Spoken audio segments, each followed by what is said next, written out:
The following is a Hoop Ball presentation.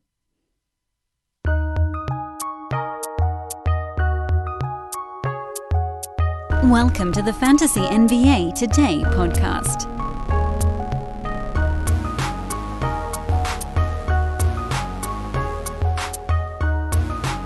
Good morning, Hoop Ballers, and welcome to another edition of Hoop Ball's DFS Today.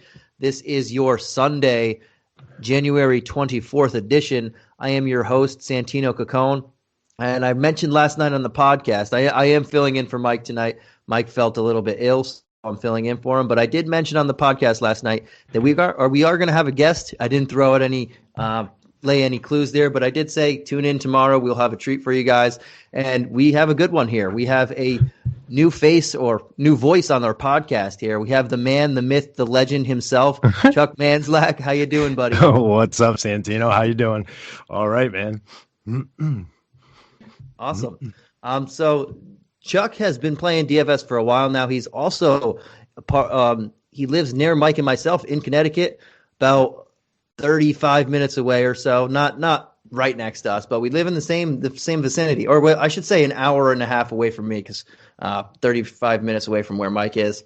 But he is in the same small world here. We found Chuck in the state of Connecticut here. But Chuck, tell the viewers a little bit about yourself and what you want them to know about you going forward. Yeah, man. Also from Connecticut. I guess just going back into the field. Graduated from Penn State back in the late Joe Pod days, in 2005. Telecommunications major, focused on television, radio production.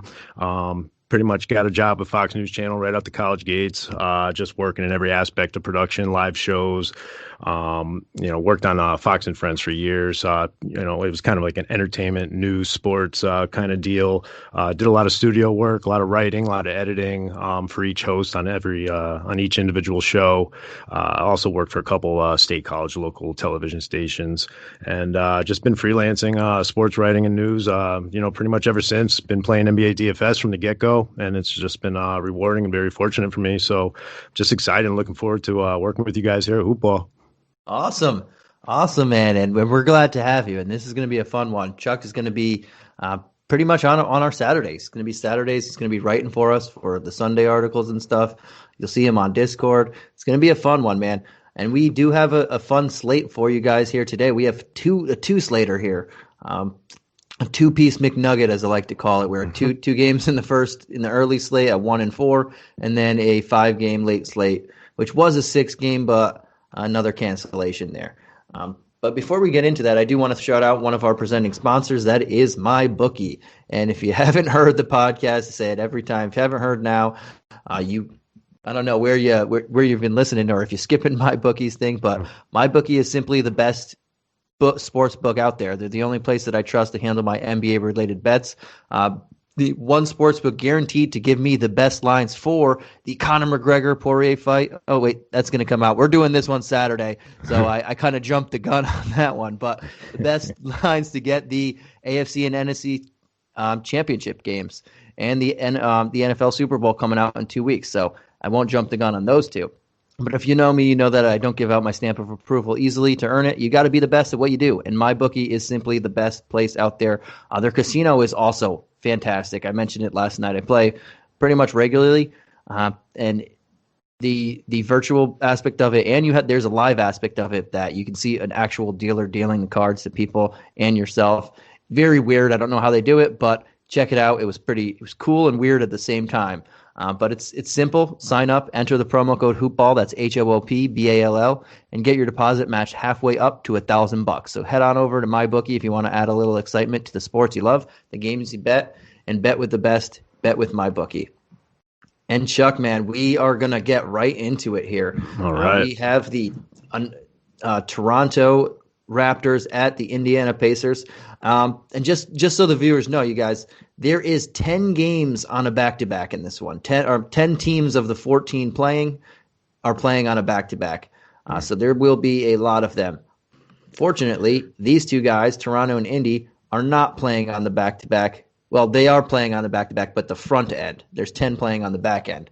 Yeah, it's a lot to keep up with this weird NBA schedule. But we have Karis LeVert out on the injury report for the Pacers.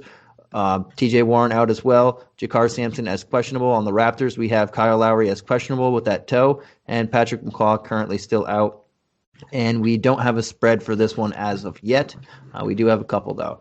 But Chuck, I want to get your thoughts on this. Throwing you right into the gun, right into the fire here. All right. We're going to start with the Raptors, man, and think of whether Kyle Lowry plays or doesn't play. They said he has an infected big toe, and I was reading that takes about 2 to 3 days to heal. So I think he's truly questionable, probably leaning towards not playing. I don't know. But what's your take on that and who you like in each scenario? I guess with Lowry out or Lowry in, I mean, the guy who's been pretty much on fire lately is OG Anunoby. I think he just came off a season high 21 points off that pretty wild win in Orlando. 5 from 6 from the arc. The dude's hitting 22 of his last 37 3-pointers. He's just on fire. It's just like, I think it's nearly 60% of his threes right now. It's very sustainable. He's helping this Toronto team just give him that boost. They had those early struggles. So, I think Anunoby at his price at 6,400. It's a little above mid tier, but he's a solid option, especially with Lowry out. So I think Anunoby's definitely if he can not keep knocking these shots down, he's definitely a guy you're going to want in this 2-game slate. I think the other value play on this side is going to be Terence Davis. It looks like Nurse is playing Davis a little more now, especially with, even the last game with Lowry in, Davis is definitely getting some run, and I think he's just a solid option, especially if you want to play these higher guys in this 2-game slate. We're gonna talk about who those guys are, but he's definitely a good plug for that lineup to be able to get some more bigs in there. Other than that, Pascal's always in play. And I'm just not. I just wasn't on the Boucher train. I wasn't on the Booch when Booch was going ballistic, but I've taken him the past couple of games. The tail end of this run, and it just hasn't been going my way. But I think on a 2-game when they're playing each other again, I'll never take Aaron Baines, but Boucher is going to play, I think, big minutes in one of these 2 games. So it's just which one is it going to be. But I definitely think OG and Terence Davis are definitely some solid options on this side. And, of course, with Lowry out, you're going to have to go Fred VanVleet as an option. It's just he's going to be taking the shots, so you're going to want that shot taker. Yeah, and then there's only 2 games, so we might have to play 4 guys from one game or for one team because there's just not that many to choose from. I like the OG call. He's one of my – out of the options that you have in the around the 6K, I'm been gravitating towards him in the quick lineups that I've been making. Boucher possibly if I can afford that extra 500, but there's going to be more people that I want to pay up for. And I know throwing in a sample lineup already, just playing around because we know information is going to change and whatnot. I was able to fall on the 64 of OG a lot, and I like that price tag. I think VanVleet is a solid option up there among the 3-point guards. If Lowry's not there, I'm going to take a hard look at him. He's been in a slump lately, and he's one of those guys who runs very hot and very cold a couple times, and he's been cold the last 3 games. He went 7 of 18 a couple days ago against Miami, but overall from the 3-point line, he has made only 5 of his last 20 shots from 3. So something's going to change there, and I think he can easily hit a ceiling if Lowry's not there. So I like him. You mentioned Terence Davis. He's another guy I like at 36. Him, and I'll give Baines a look as well. But at 3,600, you're going to have to play some guys there if you want to fit in big people on a measly 2-game slate. Right. And Norm Powell is another guy I like in the 4K range type of thing. If Lowry doesn't play, he plays much better when there is no Lowry or there is no VanVleet than he does when there is no OG or no Siakam. He's much better as the off-ball guard than he is as the off-ball wing. So I'll give him a nice look there if there's no Lowry. But yeah, I think I'm going to have some solid exposure to the Raptors in this one because I think there's some value to be had there. Right. Yeah, Norman Powell, he'll definitely be taking those teener shots if Lowry's out. So as long as he's knocking those down, and he likes to shoot from 3, so if he's hitting those, he's definitely a solid option, like you said. Yeah, and if Lowry's in, then I'll have to go to pivot to the other options because then he's not going to play as many minutes. He won't get the usage, and he's just better as one of those guards than he is when he's playing small forward. But let's flip on over to the Pacer side, man.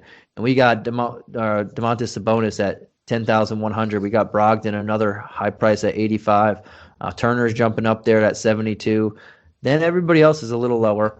But do you have anybody on this side of the ball that you're just gravitating towards? Oh, I hate that Sabonis is at over 10K right now. But I mean, on a 2-game slate, it's like he might be the guy you're going to need.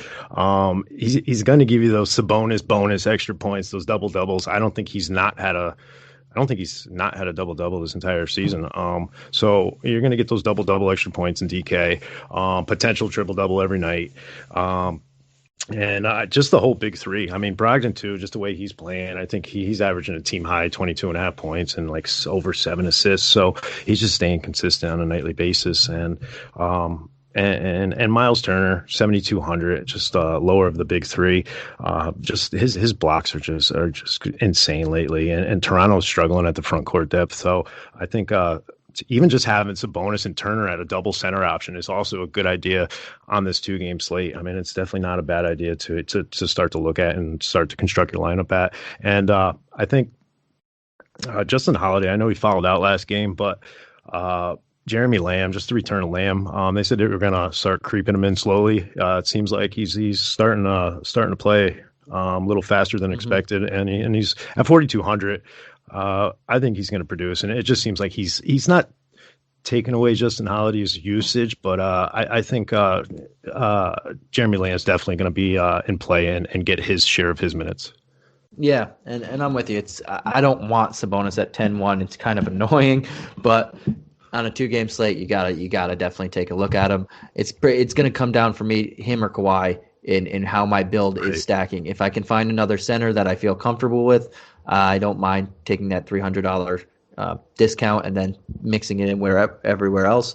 But there's not too many of the center options that I feel comfortable with on this slate. But yeah, Sabonis is going to take a look, and Brogdon, for me, I'm going to have have 2 of the 3 guards in this one with Brogdon and the Shea and Van Vliet. But if Kyle Lowry plays, then I'm going to gravitate more toward Shea and Brogdon. So that's going to be different there, and then I won't even have to decide which 2 of the 3 I want in each lineup. But he's definitely an option. They're all within $400 of each other. They're all in pretty solid matchups. It's just how you're feeling. And his usage is crazy, so definitely want him. Turner, I don't have too much interest. Not that I don't have too much interest in him, but we mentioned OG. I would rather pay down to go get OG if I can. Again, there's not that many center options, so I might have to switch that up and pay up here and pay down in another spot. But I wasn't gravitating too much towards Turner. I am gravitating a lot towards Jeremy Lamb at 4,200. Like you said, they ramped him up very quickly. I didn't expect that. Part of it was probably due to game environment. They're trying to get out a win there. Justin Holiday had some foul trouble and whatnot. But at 4,200, if he's playing 24 minutes, fantastic price for him. So I'll definitely give him a look. And I might go back. Another guy I like in the low 4K range is TJ McConnell. If I probably won't have too much of them because I want the bigger guards, but if you're paying up for Sabonis and Turner and you're going big heavy where your money's going big, I don't mind running it back with a TJ McConnell at 44 just because he's been playing a consistent amount of minutes and he'll get you those steals, those dimes, and hopefully he can get you 8 to 12 point actual points, and that'll be pretty solid return for you. Right, with McDermott up to 5,200 now, I think that's a good option. And again, McDermott's another guy I would have liked, but I don't want him at 25. He doesn't do too much for me outside of scoring. Right. But yeah, let's jump into this other game so we can get onto the nice slate that we're both looking forward to. This next game is the Oklahoma City Thunder at the Los Angeles Clippers. This is a rematch from the other day. We have Trevor Ariza, Josh Hall, Al Horford, Ty Jerome. They are all out. And on the Clipper side, we do not have a injury report as of yet. So they look like they are pretty much healthy for this one. We'll start with OKC, and I'll just jump into this one so we can get back into we'll go quickly through this one, get back into the nice 5-gamer. I mentioned Shea, 8,100. I'm going to play 2 of those 3 guards if Lowry's out. If Lowry's in, then it makes it more easier for me to pick the 2 of the 3 guards for the majority of them. With Al Horford out, I went straight to Isaiah Roby to look where he was. He was at 47, so he's priced pretty appropriately. He still has a little bit of upside there. And like I said, if I'm not paying up for a center, I will look down to him. But at 4,700, there's not huge room. A lot of his great value and his lock him in type of stuff is kind of knocked out with this price tag, but he's still an option for me, knowing that Al Horford's not going to play and they're going to try and play him as much as he can until he gets into foul trouble. Not a great matchup against the Clippers and against Ibaka, but I know he should be in the 25, 27 minute range. Outside of them, the 2 people that you look first at are Dort and Bazley, but I'm not huge on them that they're going to repeat this.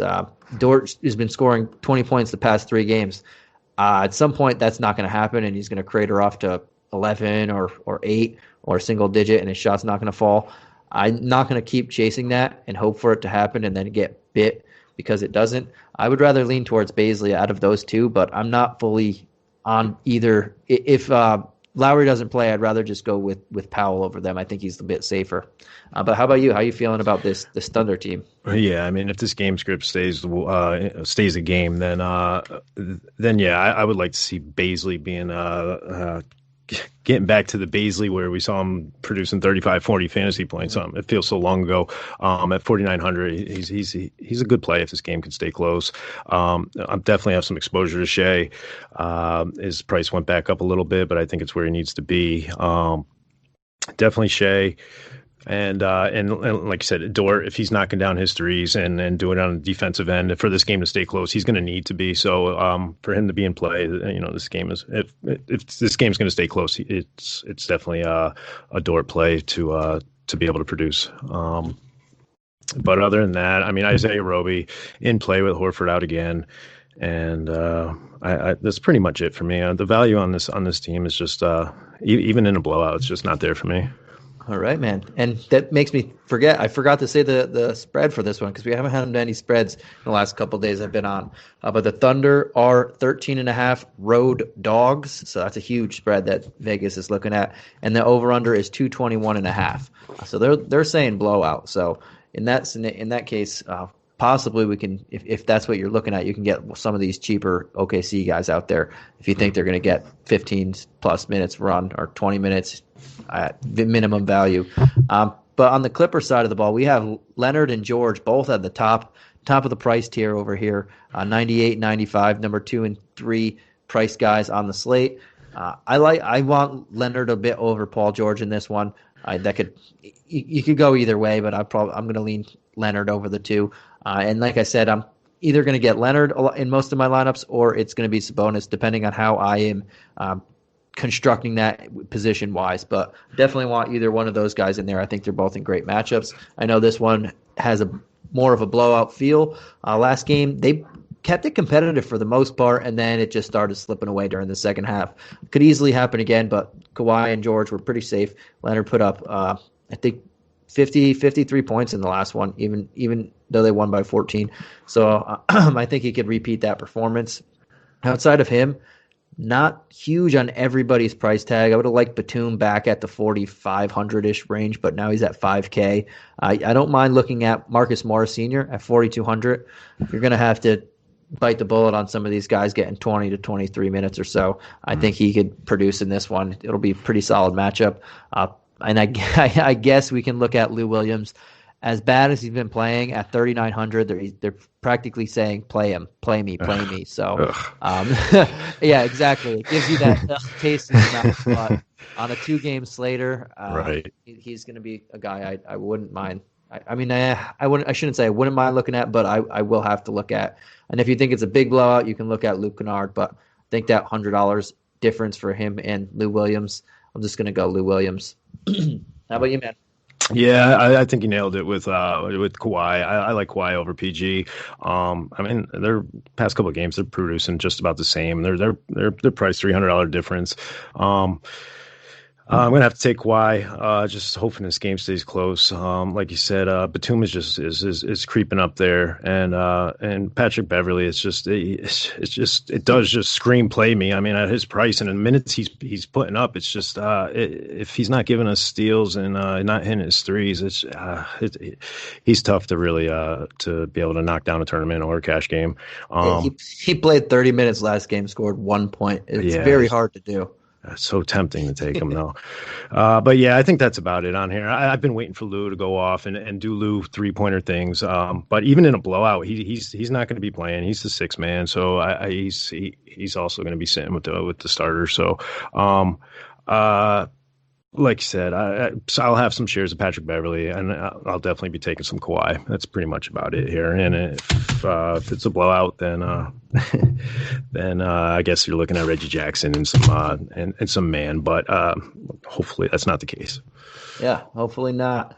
But let's be right before we do get into this 5-game or slate that we've been looking out for. Let's jump on to I want to tell you guys a little bit about Manscaped and the Weed Whacker, guys. So listen up. Manscaped has a new product alert. They just released the Weed Whacker nose and ear hair trimmer. Take a look in the mirror, and I guarantee you'll see hair sticking out of those holes. It's time to keep your ear and nose hair looking as nice as your clean-shaven downstairs. Manscaped is forever changing the grooming game with their Weed Whacker. This nose and ear hair trimmer provides proprietary skin-safe technology which helps prevent nicks, snags, and tugs in those delicate holes. A premium Manscaped Weed Whacker uses a 9,000 RPM motor-powered 360-degree rotary dual-blade system. Ooh, that's hard to say fast. Mm-hmm. Its intelligently contoured design enhances the trimming experience, and it's waterproof, which makes for easy operating and cleaning. So don't wait. Get 20% off now and free shipping with the promo code HoopBall20. That's HOOPBALL20 at manscaped.com. That's 20% off with free shipping at manscaped.com, and use the promo code HoopBall20.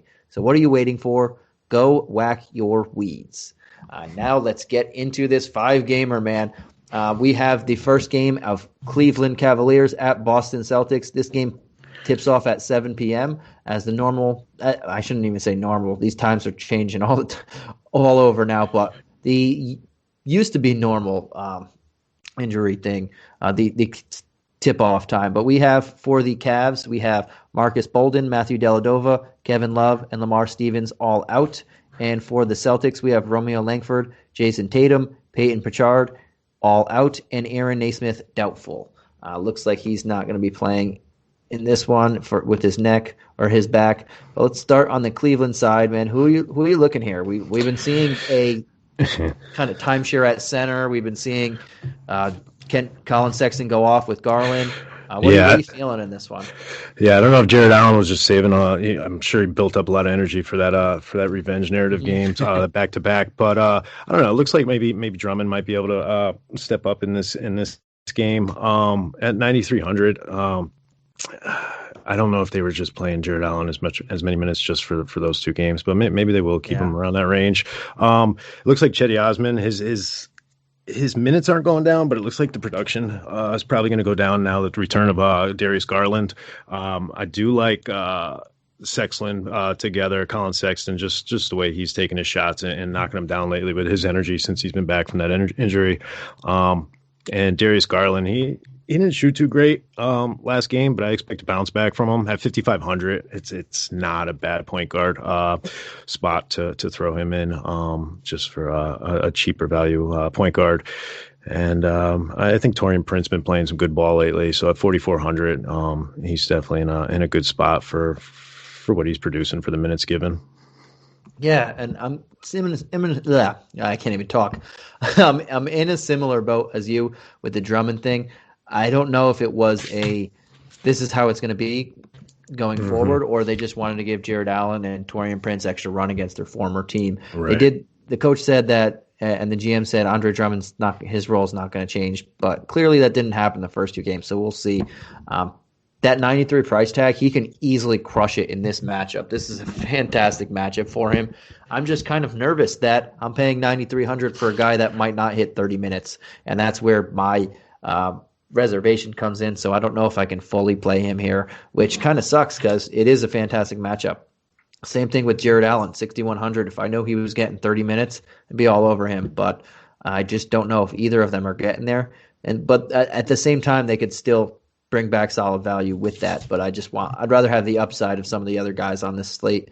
I don't mind looking at Colin Sexton at 71, but I think we're going to have decent alternatives as well. And this is a tough matchup for opposing wings and guards out there. But I do like myself some Darius Garland at 5,500. He played 22 minutes in his first game back. If that's I didn't know he was going to even play that many minutes. If he's good to go for nearly 30 or even better, if they say he's no longer on a minutes limit, 5,500 is a fantastic price to go at. So I'm going to definitely look at them. If they're still saying they're going to ease him back in, then it gets on the point of teetering on the line there if I want to go with him again or not. I still think 5,500 is low, but if he's not going to see 30, harder to hit that. And he's probably the one guy that I really like on this team during this slate, because everybody else to me is when they're healthy, it's kind of hard to pinpoint who's doing what until we see a couple more games with everybody and what roles they're looking at. Yeah, but let's go to Boston, man. How you feeling about the Celtics? We still have no Jason Tatum. We have what looks to be a healthy Kemba Walker. So that's interesting. I did not expect him to play this early, and I did not expect him to look this good this early. So consider me a shocker. And there's no Peyton Pritchard to take extra minutes off the bench. Right. So what are you feeling about on Boston? Yeah, from starting at 20 minutes to 29 minutes, Kemba Walker just averaging over 30 fantasy points per game. Put up 36 plus fantasy points last game. I definitely think he's in a good position. I could definitely see Jaylen Brown as well. Jaylen Brown just went ballistic last game. I think he almost took 30 shots. So I could just see a good run with Kemba and Jaylen versus Sexton on this one. I also like Marcus Smart. Marcus Smart's just being consistent. At 6,100, the guy's putting up over 37 fantasy points the past couple games, taking the shots, taking over 15 shots a game. It's just another solid point guard, shooting guard option right there. So I know Tice had a good game last game. I just can't go back to that. So especially if we got Drummond on the other side. I'm thinking Jaylen Brown, Kemba, and Smart are my options for the Boston side. Not many value options here. They might have to bring out some Robert Williams at 3,500. I know Tristan Thompson's back, but just the matchup against Drummond, you're going to need a big guy out there. Yeah, and I think Brown is going to be an option anytime that Tatum sits, and this is another case. The last 3 games, he's shot 20. He's taken 20. 24 and 28 shot attempts. So he's shooting. It looks like the floor is 20 shot attempts for him. So I think he's in play no matter what in this scenario. And this is a good defense that or a good matchup that he's going up against. Yeah, I don't mind me looking at some Kemba and Smart either. I think we do have a couple alternatives that we can look at, but if Kemba's going to play 30 minutes at 6,300, this is way too low. We're not going to keep getting him here if he's healthy and playing a full complement of minutes. So I don't mind attacking him while we can. I'd rather go with him over Smart, even though Smart's been playing great, been taking a ton of shots. It's just if Kemba even gets keeps creeping up minutes, his upside in the way he's shooting is where I would lean there, but I think Smart's a solid choice as well. I wanted to take the Tristan Thompson revenge game narrative, but I don't know how many games he's at or how many minutes he's actually going to play in this one. I think he can bring back value, but now that Rob Williams, Daniel Tice, everybody's healthy except Sands, Jason Tatum, it's gonna jumble. And like you said, I'd probably prefer the $900 savings and go with Rob Williams because he's been a fantasy point per minute monster. But yeah, it's pretty much the same thing that we usually get on the Celtics, but extra usage to go around for the top guys without Tatum there. Sounds good. All right, man. And now we got the second game over here in the Charlotte Hornets and the Orlando Magic. We do have a spread for this one. It is 214.5 is the over-under, and the spread is -3.5 for Magic as the home favorites. On the injury report, we have the Magic with Al-Farouq Amino Michael Carter-Williams, Markelle Fultz, Jonathan Isaac, Cheme Okeke. They are all out. And on the Charlotte side, we do not have one currently. I expect they seemed as though everybody was healthy entering in, but we'll see what happens later on. Knowing this matchup, though, we have a couple people. We still have LaMelo Ball at 7,200. We have Gordon Hayward at 75. There's been some stuff going around about LaMelo Ball. His dad was the one who started it, saying, "I know he's not happy being a bench guy. They shouldn't be benching." It's we're in late January. I didn't know it would take this long for the dad to say something. that's outside. It is what it is, but. How you feeling about the Charlotte team, man? Is anybody that you're gravitating towards with these price tags? We just mentioned a couple people in the 6K range. Do you like P.J. Washington with them, or Rozier or Graham? Yeah, P.J. Washington. He's been producing pretty well. He's averaging 30 fantasy points per game. He's getting the minutes. He's definitely taking the shots too on this team. I think compared to like someone like a Miles Bridges, who's just kind of taking a back seat now with the return of Cody Zeller and the Biyombo eating those minutes as well with PJ out there. So I think PJ's still getting his fair share of minutes. And in this matchup, it's definitely a good matchup for him. I know he is going against the big Vooch there, but he's just producing on a nightly basis. So at 6,600, he's a good option at that position. Good afternoon. Would you like to try a free sample of our double fudge brownie? Oh, sure. That's very good. I'll just take one more, just to be sure. Yep, still very good. Some things never change, like never being able to take just one free sample. And Geico saving folks lots of money on their car insurance. Is that macadamia nut I taste? Let me take one more. Sir? Yeah, I thought so. 15 minutes could save you 15% or more. All right.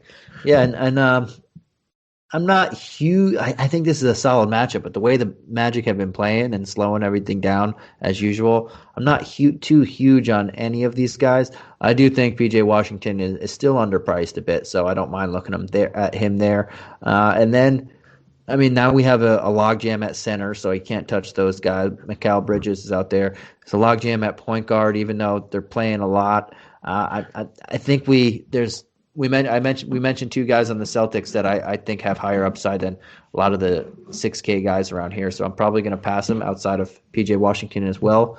And then I'm down to go down to Orlando if you're ready. Yeah. All right. Yeah, so again, Vucevic just at 9,100, but continuing to crush on a nightly basis. Just another double machine, almost averaging 50 fantasy points per game. At his price, it's him or Drummond again at those price ranges. It's just which matchup do you want to go with that? Aaron Gordon, just eating up this point forward position he's got now. Even with the return of Fournier, he's just still crushing his fantasy points per minute and just pretty much doing it everywhere. He just almost had a triple double last game. And 7,400, he's a little high, but he just does continue to produce, and especially against Charlotte's defense there, I think he's in a good spot. Terrence Ross, just 5,600, the most unpredictable player, just like a Norm Powell, just every night. You just don't know which way he's going, if his shots are going to fall, if he's going to foul out, or what's going to happen. In tournament play, he's always there, but in cash, I just can't touch Terrence Ross. So I'm definitely just going to go with the big two there in that game on that side of the ball. Yeah, and I'm close there. I would expand it to the big three that I like in this one. Vucevic, mentioned Drummond.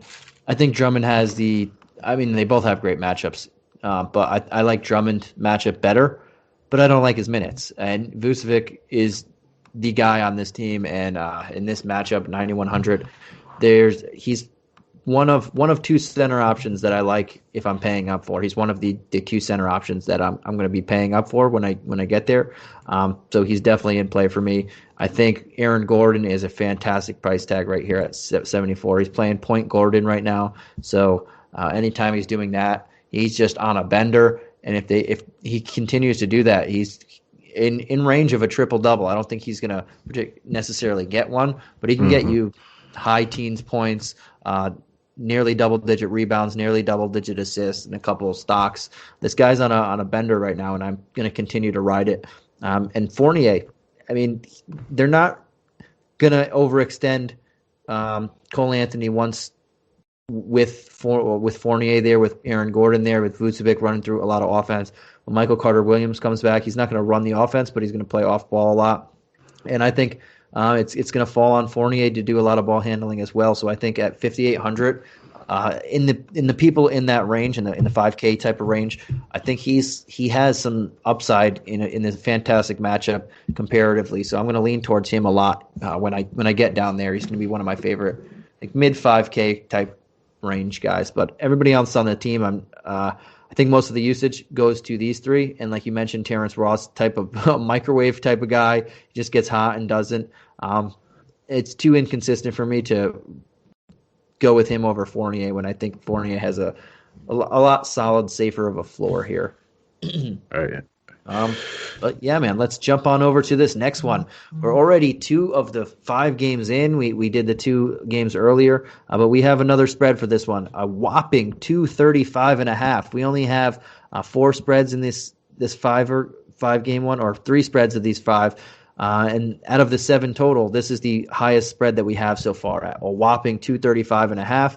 And the Bucks are 9-point home favorites against the Hawks. On the injury report, we have the Hawks with Bogdan Bogdanovic. He's out. Chris Dunn is out. Trae Young and DeAndre Hunter are both questionable. Obviously, big news to watch. I don't know how questionable that questionable tag is, but big news to watch. The Milwaukee Bucks have nobody on the injury report as of yet. I'll jump right into the Atlanta Hawks, man. Trae Young at 9,400. Fantastic matchup for him, but his back acted up last game, and now he's questionable. Out of the high price tags, I would have loved to try and throw him in this matchup. This is a good matchup for him, but I don't know how hurt he actually is. So as of now, he's someone that I'm not going to play. If I get the sense that this is just minor, and they're like, yep, he's going to play as many minutes as you can, he lock him in for 35. If I hear the beat writers or the people watching him pregame say, yeah, he's good to go, there's nothing wrong with him, I'll throw him back into my player pool. But right now he's out. Clint Capella, he's on a bender. He's now at 8,500. This guy has been crushing it. I don't want to play him right now, though, at 8,500. Not right now, but in this particular matchup against Brook Lopez, who's going to take him as far out of the paint as possible. I'm not huge on him. Then you have Giannis, who also isn't freak at rebounding and stuff. So I'm not huge on the Capella in this matchup, but he is on a bender. So I know there's people going to be asking about him, looking at him. And then DeAndre Hunter's news is going to shake things up. If he plays and everybody else plays, not 100% keen on throwing a Huerter, a Reddish, a Gallinari in there. But if he doesn't play, that's a lot of extra minutes for everybody, and then they all would look at my player pool, probably in the order of Huerter, Gallinari, and Reddish. But that all depends on DeAndre Hunter. If he plays, I don't like to touch too many of them because of the uncertainty of whose night is it now, and we have so many other games and other options to go to that I don't think we have to. Yeah, so I mean, if Trae Young doesn't, if he's not playing, do we see Rondo at 3,500? He did get some garbage time minutes and produce some decent fantasy points. So 3,500 if Trae doesn't sit, I mean, it's a good tournament option. Kevin Huerter, at 5,500 where he should be right now. Not a bad option. Like you said, there's other options on this slate. And John Collins just coming off a bad game. I'm going to have to pass on him in this matchup against Giannis and Lopez and, those bigs on that side.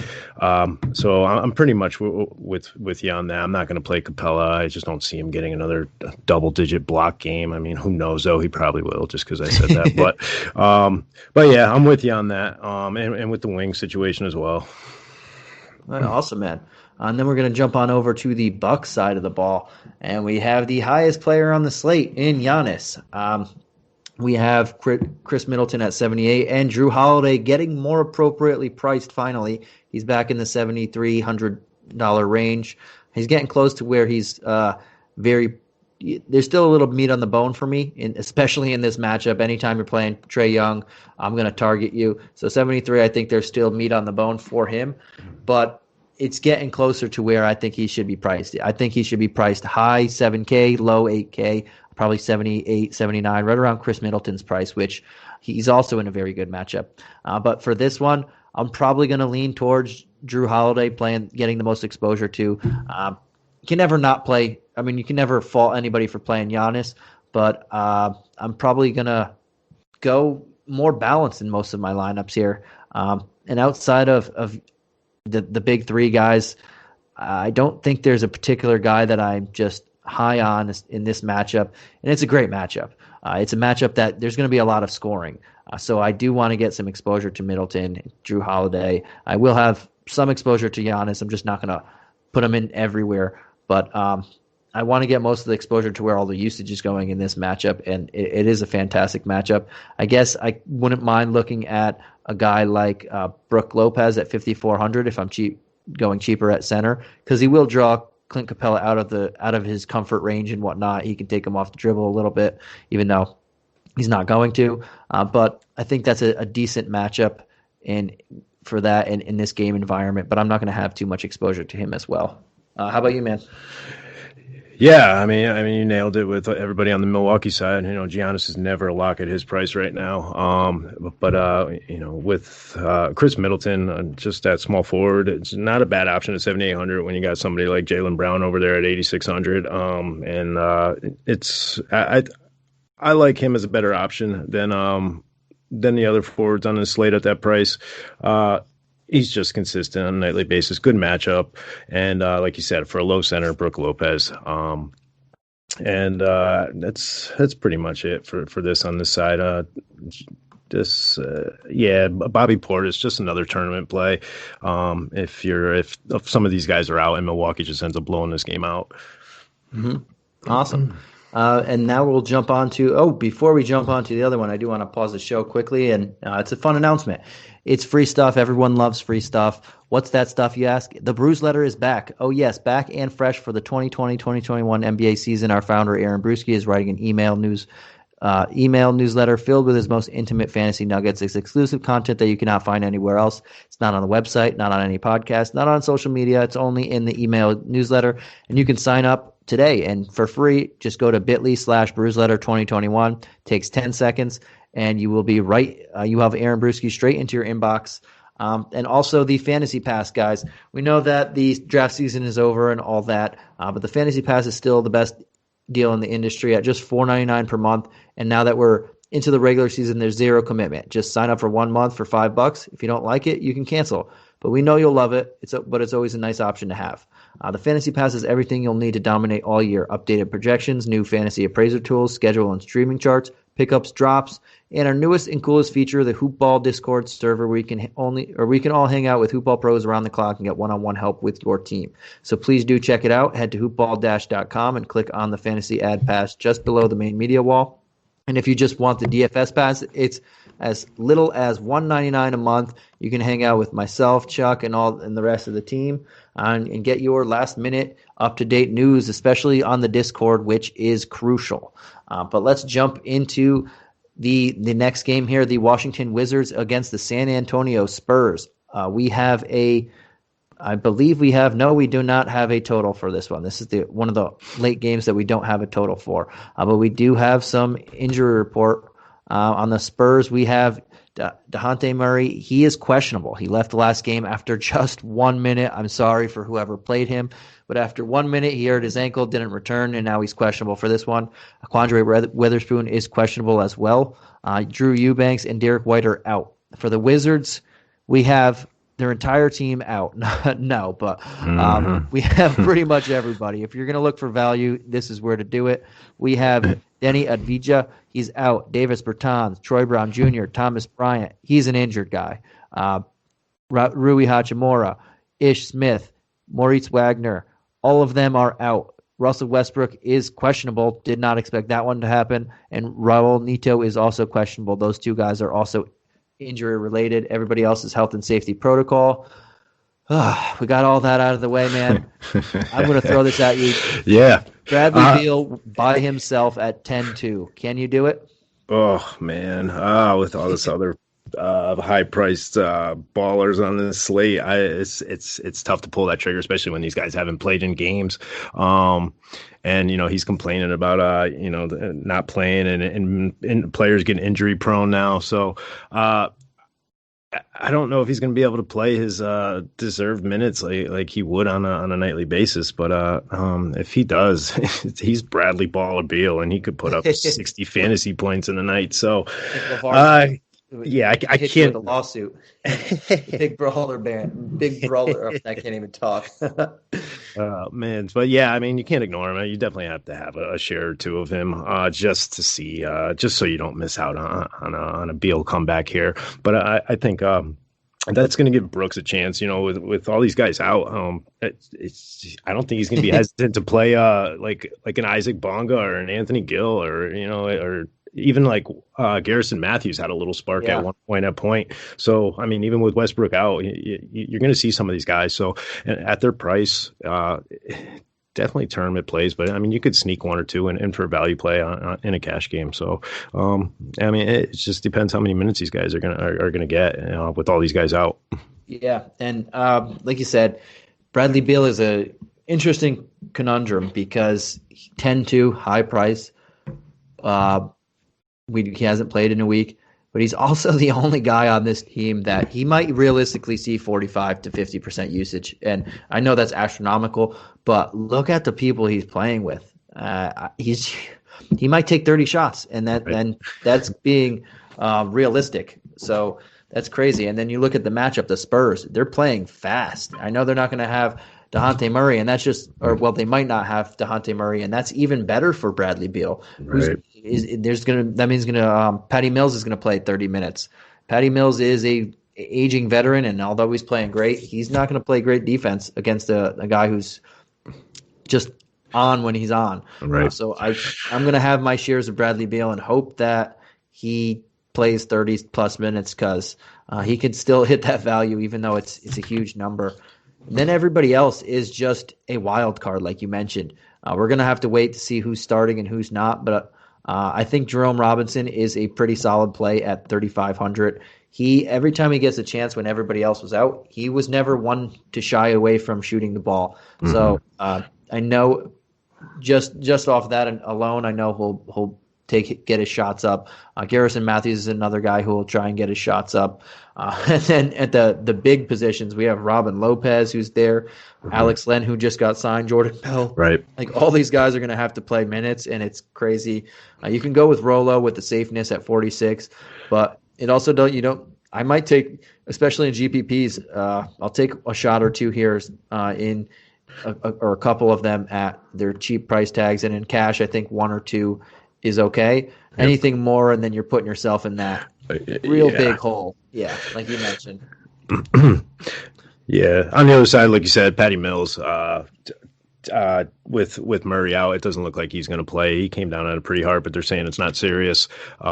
Patty Mills with his minutes and taking the threes, if he's knocking them down, he's definitely a solid option at 5K. Lamarcus Aldridge coming off a big game, but he was also going against the bigs in Dallas. And Washington, I know that they did acquire a center now, but I just don't see a matchup here for Aldridge. I do like matchup for DeMar DeRozan versus a Bradley Beal here. Just kind of both possibly taking 30 shots with Murray out and everybody else out in Washington. So I like DeMar DeRozan at 7,600, another 7K range forward. So yeah, I think that's pretty. Oh, Devin Vassell too, definitely in a good position with Murray out, and he's starting to get minutes with or without him. So. I think at 4,100, it's another great value play on this side of the ball. Yeah, and this side of the ball, if you think this is going to be a competitive game and they're going to keep it close, the Wizards, that is, there's a lot of value to be had here. I mean, they're playing against backups of backups. They're playing against people that just got signed off the street that weren't even in the rotation before. So I can easily see a blowout environment. But if you think Bradley Beal and I want to say crew. I don't even know how many people they're going to have available. But if you think Bradley Beal can keep this game competitive, yeah, DeMar DeRozan, if Murray sits, which is probably likely, DeRozan gets that much more offensive responsibility, more facilitating on top of what he's already doing. At 7,600, they're probably going to put him more at point guard. I know Patty Mills is going to play a good amount, but he plays off the ball as well. So I think 7,600 for DeRozan, if no Murray. Great price tag. You mentioned Lamarcus Aldridge. He's been hit or miss lately, but this is a definite matchup where he can easily hit. I mean, Alex Len couldn't even cut it on Toronto he couldn't cut it on multiple teams. And then you have Robin Lopez, who can't be extended in minutes. Jordan Bell, who was not even on a team for a while, so he's going to be in a fantastic spot. I think Keldon Johnson's going to be in a pretty good spot. I think most of these guys are going to be in a pretty good spot, but I like the Vassell call here. Vassell, Pirtle, those two guys, even Lonnie Walker in a decent spot, but those bottom two, they're going to play a lot if this game gets out of hand. And they're both in good matchups too. And without Murray there, and maybe they rest. They don't overextend Aldridge. I think you can find value with those two 4K guys there as well. Sounds good. All right, man. Let's jump on to the last game of the night, and we do have a spread for this one. The New York Knickerbockers against the Portland Trailblazers. Blazers name is long, so I wanted to do the long Knicks name there. The over-under is 215.5, and the Blazers are a 5-point home favorite. For the Knicks side of the ball, we have a couple people that I'm interested in, and I'll start quick. Julius Randle. I mentioned that there's a couple center options with Vooch, that he's one of my two favorite priced up center options. The other option in that group is Julius Randle. I think this is a fantastic matchup for him. Mm-hmm. He's been getting more assist ball handling duties. He had that in the first half of the season, and then it kind of catered off a little bit. He was averaging an astronomical assist, but then it started to cater off. But now he's getting more ball handling. His reboundings have been ticking up again, and this front court is just savage. Without Jusuf Nurkic, it's Enes Kanter. Julius Randle can easily slide down to the 5 now, it's going to hurt Noel. It probably help Obi Toppin a little bit, but he's going to get extra minutes at the 5. I think this is a fantastic matchup for him, a huge pace-up matchup, a defense in Portland that is not being played. I like him a lot in this one. And then outside of him, I don't mind Mitch Robinson under 6K now, but there are some other people around there, but he's also everything I just said about Randle, possibly going against Enes Kanter. Mitch Robinson's going to do the same thing. Kanter's not a guy that's going to take you out of the paint. He scores in the paint. He plays in the paint exclusively, so that's where Mitch Robinson thrives. And then I don't mind looking at the backcourt, but the cheaper options in the backcourt, like Alec Burks, and it might be an Emmanuel Quickley game. The last couple games he's been buried. At 43, I'm not going to have too many shares, but I will have a lot of shares of Alex Burks. I think he's going to, as he gets more comfortable, his offense is going to be needed a lot more, especially in this type of matchup. Yeah, I think you hit it with those guys, especially Tibbs's his minute guys. Especially Julius Randle and R.J. Barrett. Those are the guys that are producing every night that the Knicks go on the court. Whether depending, no matter the matchup. Mitchell Robinson, he's definitely given us. He's for 5,800. He's right there on value just about every other night. Not a bad option, but again, going against Enes Kanter, it's tough. But I do see. You mentioned Reggie Bullock questionable, so that could give some opportunity for Nerlens Noel too to get some more playing time, and he's been playing pretty well on a defensive end. So, yeah, and Alec Burks just getting his minutes up, going to start producing like he was in the beginning of the season when he started out. So, I like Alec Burks at 4,800. Good value play on the Knicks and the 2-minute monsters, R.J. Barrett and Julius Randle. Awesome. And yeah, I actually did forget to do the injury report for them. We have Bullock as doubtful, Frank the Tank Ntilikina as questionable, Austin Rivers as questionable. So 3 big guys in the backcourt. And then we have on the Blazers, Zach Collins, CJ McCollum, Jusuf Nurkic, the obvious guys that we know. They're all out. But I want to throw out to you and let you take this one. Portland Trailblazers. We don't have McCollum for this one. We don't have Nurkic. We have a 10K Damian Lillard. I know the matchup is tough, but the price tag is high. Can you go there? Or if you can, how often can you? Oh man, Lillard at 10 o'clock. That is his prime time, Dame time. Yeah, I can see Lillard putting up over 25 shots. With McCollum out, his usage and production just goes through the roof. So I think at 10,000, you're going to need Dame in your lineups. Definitely grab some shares of him. He's a solid point guard option on this entire slate. And as it's broken up, there's only 5 games here. So I think Lillard's definitely a solid option. McCollum's spot, who's going to be taking that? Gary Trent Jr. seems to be getting some solid minutes. If he's hitting his threes, we know what Gary Trent can do. And Melo's the streakiest, another streaky guy that just a tournament play. Melo, I can't take the guy in cash games. And I guess the other Jones Jr. just going to be out there for the defensive end, especially. So anybody else, Anthony Simmons and all these guys, just tournament options. But like you said, I'll definitely be taking some Lillard and just a solid cash game option in this. Enes Kanter should be able to. Hopefully he should at 6,200. He should be able to hit value at that. Yeah. But yeah, that's pretty much it. I like it, and I don't mind Lillard here as well. But if Bradley Beal is ready to go and they're playing him a lot, I'm gonna have more Bradley Beal in the matchup scenario against the Spurs' fast-pacedness and no one else being on the team. But Lillard, whenever McCollum sits, and now with Nurkic too, I mean, the shots are going to be there. The floor is going to be there, so I can't fault you for playing him. And he has 23 shots in 3 of the last 4 games. So, like I said, the shots are going to be there. But I think Beal, if he's ready to play minutes with literally no one there, I think I'll lean there more and win that matchup. Yeah, you're convincing me even more now that we're breaking it down that he's playing with the street guys. So he's pretty much playing at Rucker Park by himself and a couple people. So let's hope he plays a full complement. Outside of him or outside of Lillard, yeah, I don't usually every time I'm on here I say I don't like to target the Knicks too much just because this is how Tom Thibodeau wants to do it. He just wants to play slow, punch you in the face, and hopefully walk out with a win. Well, I think we can target a couple of these guys in that these forwards that are just from Melo to Rodney Hood. They're all decently priced. It depends on who you're feeling that night. I know Melo is 48, which is more expensive, so I'll probably go down towards Derrick Jones Jr.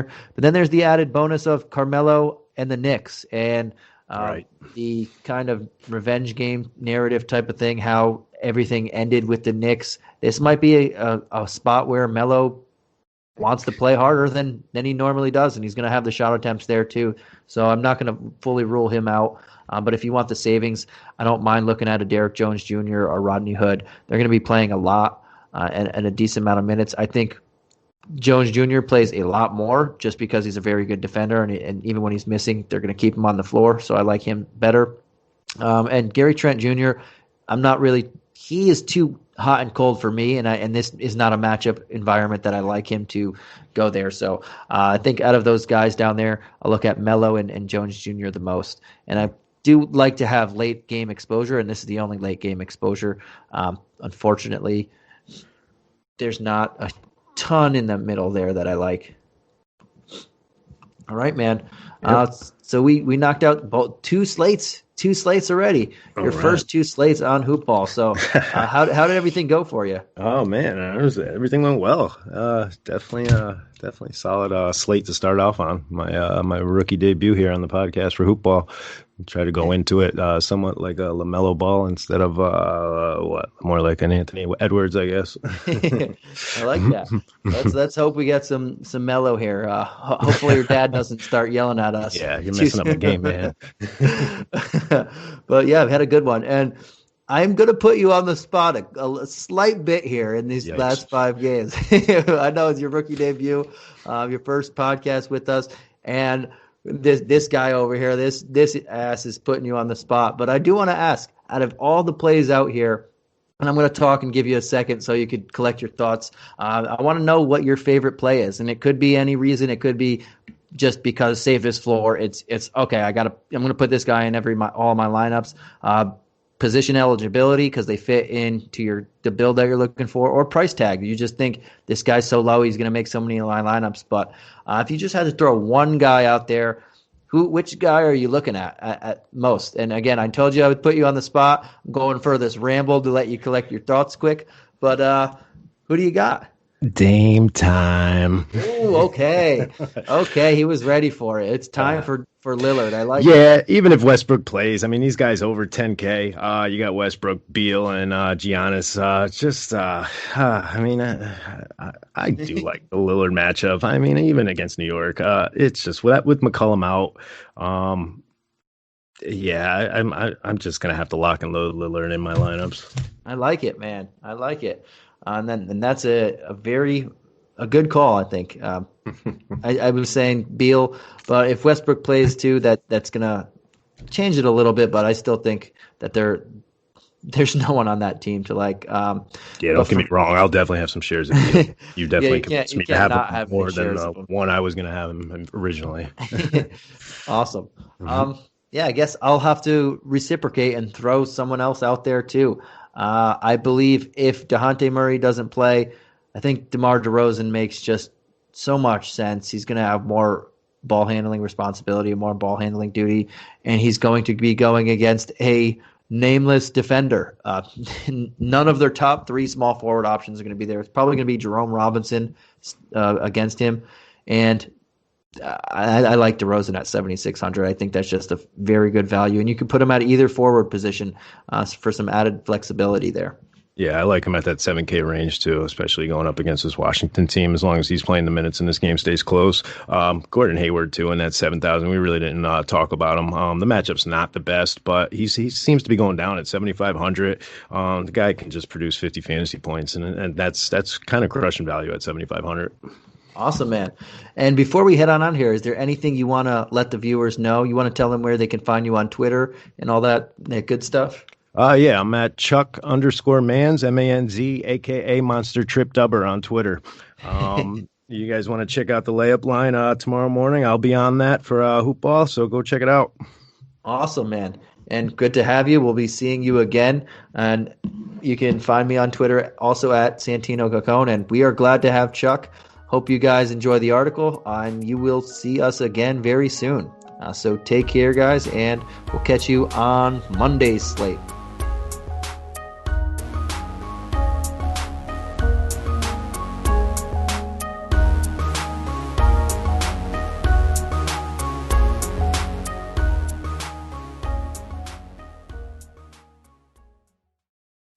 This has been a Hoop Ball presentation.